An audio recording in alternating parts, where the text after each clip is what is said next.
La démarche, c'est que déjà de faire des petits changements, c'est important. N'oubliez pas que quand on mange du poisson, quel qu'il soit, même un poisson qui n'est pas gras, c'est en remplacement de la viande. D'accord ? Donc quand on mange du poisson, déjà on diminue un peu ces acides gras. Donc c'est déjà un point important, ces acides gras saturés.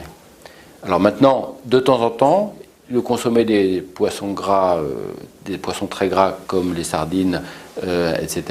Oui, c'est intéressant, mais je pense qu'il ne faut pas donner forcément des objectifs insurmontables. Alors on dit classiquement quand même, parce qu'il faut des repères, que de consommer du poisson 2 à 3 fois par semaine, c'est intéressant. Mais c'est un repère. Et quelqu'un qui n'est pas trop poisson, bah déjà s'il passe de 0 à 1 fois, c'est vraiment déjà un bénéfice significatif. La réponse, elle est non. La quantité et la qualité des acides gras qui sont dans le poisson surgelé, c'est la même que dans le poisson frais. Voilà. Donc je crois qu'il faut arrêter. Il y a un problème pratique, il faut bien se nourrir, qu'aujourd'hui il faut tenir compte de la société dans laquelle on est, et que pour beaucoup de gens, les surgelés sont une solution parfaitement acceptable pour bien se nourrir. Les acides gras trans, pourquoi on en parle? Parce qu'ils sont très mauvais à la santé. Mais pourquoi on n'essaye pas non plus de ne parler que de ça? C'est parce qu'en France, la consommation est relativement faible, et donc ça n'a pas été identifié comme la priorité par rapport aux États-Unis, où la consommation était très importante. Pour donner un exemple, si vous voulez, en Europe, depuis des années, il n'y a plus du tout de trans dans les margarines. Voilà. Donc l'effort, il a déjà été fait. L'huile de palme, ça fait partie des acides gras saturés. Donc quand on diminue l'apport en acides gras saturés, de toute façon, l'huile de palme est dedans. Alors on parle beaucoup de l'huile de palme parce que, en dehors des recommandations nutritionnelles pour un individu donné, c'est aussi un aspect développement durable. De diminuer les graisses saturées et de les remplacer par des graisses insaturées, d'augmenter la consommation de fruits et légumes, d'augmenter la consommation de poissons et d'augmenter la consommation de glucides complets, c'est ça la définition de l'alimentation méditerranéenne. Voilà. Et donc c'est pour ça que je dis que c'est le marketing des recommandations diététiques qu'on fait, parce que c'est vrai que l'alimentation telle qu'elle a été faite avant dans les pays méditerranéens est une alimentation qui est probablement très intéressante. L'alcool n'a pas d'impact sur le cholestérol, ni délétère, ni positif, sur le LDL cholestérol. Donc le rôle de l'alcool dans les maladies cardiovasculaires est totalement autre. Bon, je pense qu'il faut faire très attention, que pour l'instant on n'a pas la démonstration que des petites doses d'alcool soient bénéfiques. Il y a des éléments qui tendent à montrer ça. Par contre, on a la démonstration formelle que les fortes doses sont délétères pour le système cardiovasculaire pour au moins 2 raisons.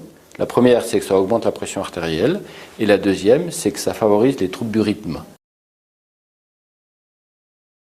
Le soja a un effet effectivement sur le LDL cholestérol, mais pour avoir un effet en pratique, il faut tellement bouleverser l'alimentation qu'il y a un risque d'avoir une alimentation à ce moment-là qui n'est plus bien équilibrée parce que ce sont des produits qui sont un peu difficiles à trouver.